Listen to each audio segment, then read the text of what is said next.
हाँ स्टूडेंट, आज हम फिर हाजिर हैं क्लास 10th के फिजिक्स के कुछ इम्पोर्टेंट ऑब्जेक्टिव को लेकर, जो इस बार के बोर्ड एग्जाम के लिए काफी इम्पोर्टेंट है। तो बिना समय गवाए हम लोग करते हैं स्टार्ट। तो आज का हमारा पहला क्वेश्चन है, दाढ़ी बनाने में किस प्रकार के दर्पण का उपयोग किया जाता है। सबसे पहले जानेंगे कि दाढ़ी बनाने के लिए हमको कौन सा दर्पण चाहिए। अच्छा, तो ये हमको होगा अवतल। कौन सा होगा? अवतल।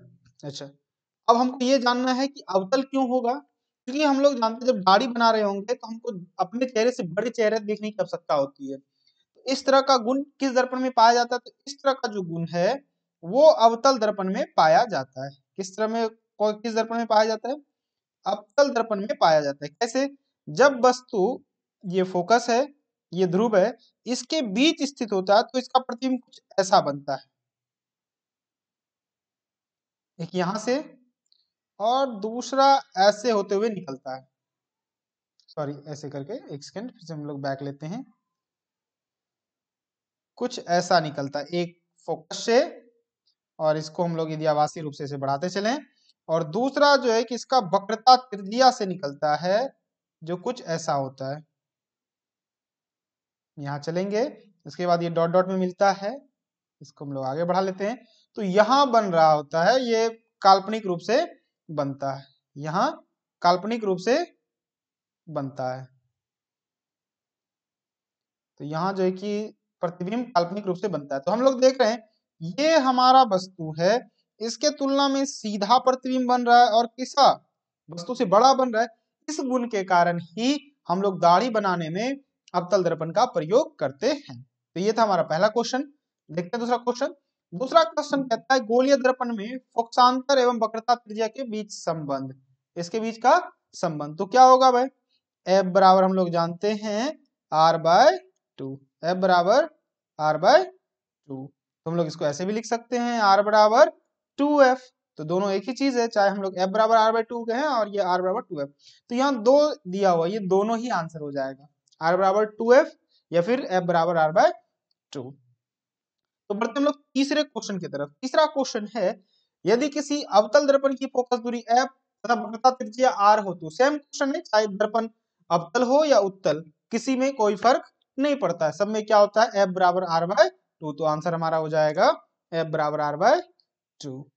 बढ़ते हम लोग तीसरे क्वेश्चन की तरफ। सॉरी, अगला क्वेश्चन जो भी है नंबर, किसी दर्पण से वस्तु को कहीं भी रखने से वस्तु के बराबर आकार का सीधा प्रतिबिंब बनता है तो दर्पण होगा। हम लोग देखते हैं कि समतल दर्पण में हमेशा एक जैसा ही प्रतिबिंब बनता है। समतल दर्पण में क्या होता है? हमेशा एक जैसा प्रतिबिंब बनता है। तो ऐसे दर्पण में आप कहीं भी रहें, किसी भी पोजीशन में रहें, हमेशा समान आकार का, यानी उसी के साइज जैसा वस्तु है वैसा ही प्रतिबिंब बनता है। तो इसका आंसर हो जाएगा हमारा समतल दर्पण। बढ़ते हम लोग अगले क्वेश्चन की तरफ। अगला क्वेश्चन कहता है, प्रकाश का वर्ण विक्षेपण किस उपकरण से संभव है? वर्ण विक्षेपण आपको याद होगा, प्रकाश के विभिन्न रंगों में विभक्त होने की घटना को हम लोग क्या बोलते हैं? प्रकाश का वर्ण विक्षेपण।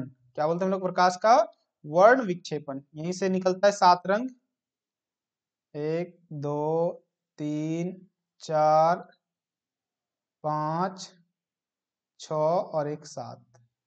बैजानी, हपी, हपी, ना, ना, ला। बैगनी, जामुनी, नीला, ये जो बढ़ता है कलर, ये इसको हम लोग क्या बोलते हैं? प्रकाश का वर्ण विक्षेपण। और ये किसमें संभव होता है? इसको हम लोग क्या बोलते हैं? प्रिज्म। क्या बोलते हैं? प्रिज्म। तो आंसर क्या हो जाएगा? प्रिज्म। बढ़ते हम लोग अगले क्वेश्चन की तरफ। तो हमारा अगला क्वेश्चन है, प्रकाश के अपवर्तन के कितने नियम है? तो प्रकाश के अपवर्तन के 2 नियम है। पहला, आपतित किरण, अपवर्तित किरण तथा अपतन बिंदु पर खींचे गए अपवर्तन बिंदु, तीनों एक ही समतल में होता है, या अपवर्तन बिंदु पर खींचे गए अभिलंब तीनों एक ही समतल में होता है, ऐसा भी हम लोग कह सकते हैं। और दूसरा है कि आपतन कोण की जिया साइन आई बटे साइन आर बराबर क्या होता है? एक नियतांक होता है, एक नियतांक होता है, होता है। तो इसके 2 नियम है। बढ़ते हम लोग अगले क्वेश्चन की तरफ। कहता है किसी गोलीय दर्पण की वक्रता त्रिज्या 50 सेमी, तो उसकी फोकस दूरी होगी। वक्रता त्रिज्या हमको दिया हुआ है 50, फोकस निकालना है, तो हम लोग जानते हैं F बराबर R/2। तो R हमारे पास कितना है 50/2 यानी 25। चूंकि ये सीएम में दिया हुआ है तो ये भी क्या हो जाएगा सीएम में। तो बढ़ते हम लोग अगले क्वेश्चन की तरफ। तो आंसर इसका आंसर हो जाएगा 25 सीएम। हम लोग क्वेश्चन नंबर नेक्स्ट पे जाते हैं। कहता है 1 मीटर फोकस दूरी वाले उत्तल लेंस की क्षमता होगी।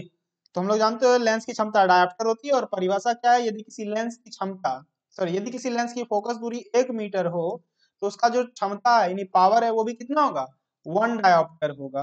कितना होगा 1 डायोप्टर होगा।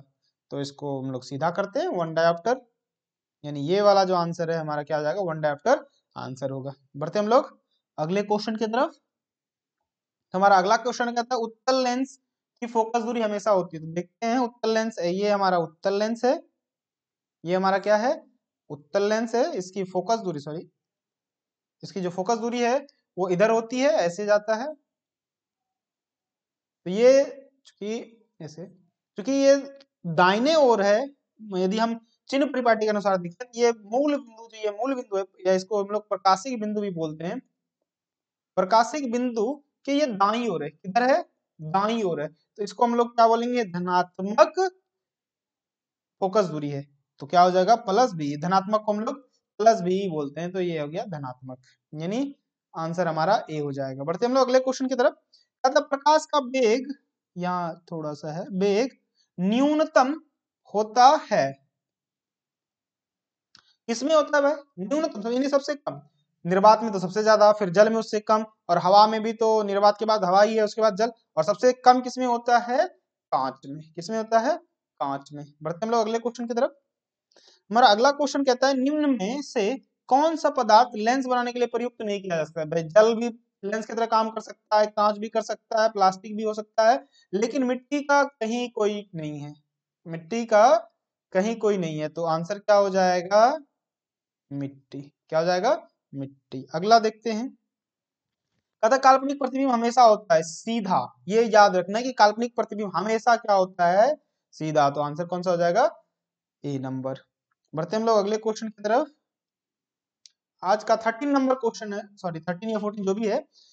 किस दर्पण से हमेशा वस्तु छोटा प्रतिबिंब प्राप्त होता है। तो ये जो दर्पण होता है इस टाइप वाला, इसको हम लोग बोलते हैं उत्तल दर्पण। क्या बोलते हैं उत्तल दर्पण। इसको क्या बोलते हैं हम लोग उत्तल दर्पण। तो इस तरह के जो लेंस दर्पण होते हैं, उत्तल दर्पण जो होते हैं, उसमें क्या होता है हमेशा छोटा प्रतिबिंब बनता है। क्या बनता है हमेशा छोटा प्रतिबिंब बनता है। और यदि यहाँ दर्पण के स्थान पर यदि लेंस लिख दिया जाए, क्या लिख दिया जाए लेंस, तब हो जाएगा हमारा अवतल। तब क्या हो जाएगा अवतल। बढ़ते हम लोग अगले क्वेश्चन की तरफ। कहता 4D क्षमता वाले लेंस की फोकस दूरी।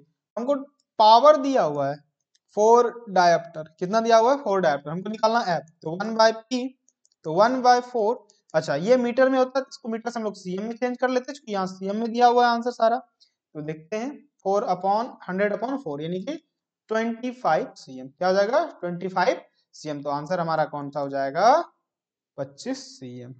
बढ़ते हम लोग अगले क्वेश्चन की तरफ। कहता है किसी उत्तल लेंस का फोकसांतर कितना है फोकसांतर, यानी एफ दिया हुआ है हमको 50 सीएम।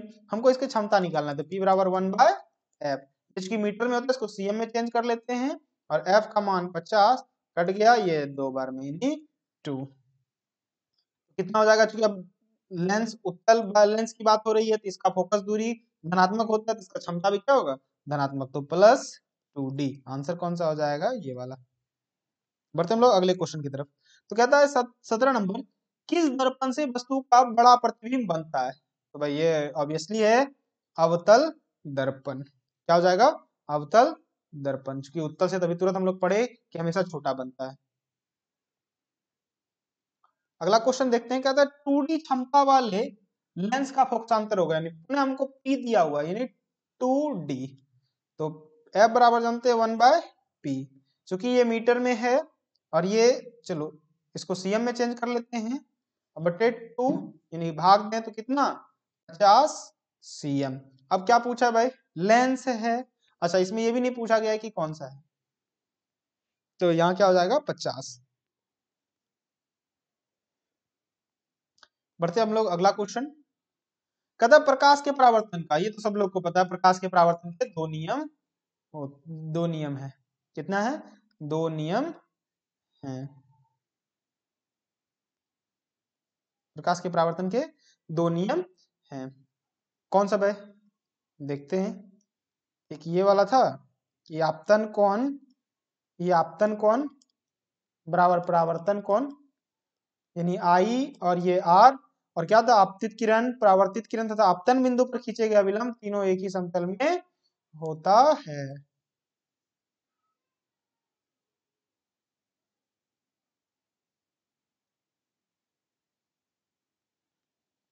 बढ़ते हम लोग अगले क्वेश्चन की तरफ। जो हमारा अगला क्वेश्चन कहता है कि समतल, कहता है समतल दर्पण द्वारा बना प्रतिबिंब होता है, समतल द्वारा प्रतिबिंब हमेशा काल्पनिक होता है, ये याद रखना है। क्या है, काल्पनिक होता है। क्या होता है, काल्पनिक होता है। अगले क्वेश्चन को देखते हैं हम लोग। पूछा गया है कि जब प्रकाश की किरण हवा से कांच में प्रवेश करती है विरल माध्यम से, इसमें विरल माध्यम से, ये है हमारा विरल, जहां प्रकाश का वेग अधिक होता है, और ये है सघन। इसको हम लोग मान लेते हैं हवा, और इधर मान लेते हैं यही एक ही चीज है, और इसको मान लेते हैं कांच। क्या मान लेते हैं, कांच। तो क्या कहता है, तो जब विरल माध्यम से सघन माध्यम में जाती है तो वो क्या होती है, अविलंब की ओर मुड़ जाती है। क्या होती है, अविलंब की ओर मुड़ जाती है। तो अविलंब के निकट वाला क्या हो जाएगा, अविलंब के निकट। तो आंसर हमारा आ जाएगा अविलंब के निकट। बढ़ते हम लोग अगले क्वेश्चन की तरफ। सॉरी, ये हमारा लास्ट क्वेश्चन था। तो आई होप कि आपको अच्छा लगा होगा, और ये बोर्ड के लिए काफी इंपॉर्टेंट क्वेश्चन है। आप इस वीडियो को 2-3 बार देखें ताकि सारा क्वेश्चन समझ में आ सके और आपको याद रह जाए। तब तक के लिए धन्यवाद। आप मेरे चैनल को सब्सक्राइब कर शेयर कर दें ताकि और सारे बच्चे हमसे जुड़ सके। धन्यवाद।